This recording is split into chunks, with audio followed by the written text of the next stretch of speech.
Yeah, I just made a trip into the local town.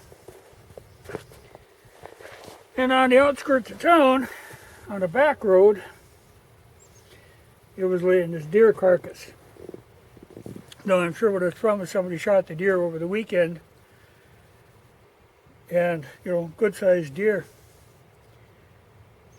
But, they skinned it out and took the head, which will probably end up mounted on somebody's wall. But then took very little of the meat. I can see where they took both front shoulders off and cut a little bit of meat around them, but not a heck of a lot. So just incredibly wasteful, and like this whole backstrap and tenderloins, everything is there. They took the meat off of one of the hind quarters. Yeah, it's a heavy deer even as it is. They took some of the meat. But I can see, this is like crime scene investigation here. They were shooting, I don't know why they didn't, like this whole quarter here looked like it would be good yet. Though, I don't know, it's a little beat up here. But it looks like you can see the bullet trails right here and right here.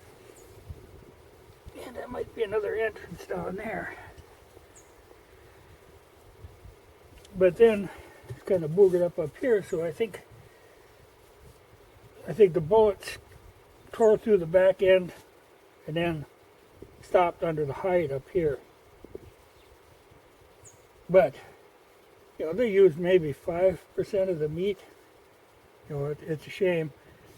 But taking an ass shot on a deer is just a bad idea in the first place. But I think that's where, much of the damage was done was from that. Yeah, it's kind of beat up here, so I think you kind of got one from the rear and into the guts too. Just a mess. But, I pick them up, bring them home, chop them up with an axe, feed them to the dogs. But I do see a lot of that happening. So sometimes I see that, people throw a carcass out along the road that you can see that they did a good job. They really picked it clean. But that wasn't this guy. But it'll be a lot of food for the dogs. But that's a big deer to waste on a, stupid shot. Because, by then it's too late. Once the deer's turned ass toward you, the odds of getting a good shot are slim. Sometimes you just gotta hold off and let them go.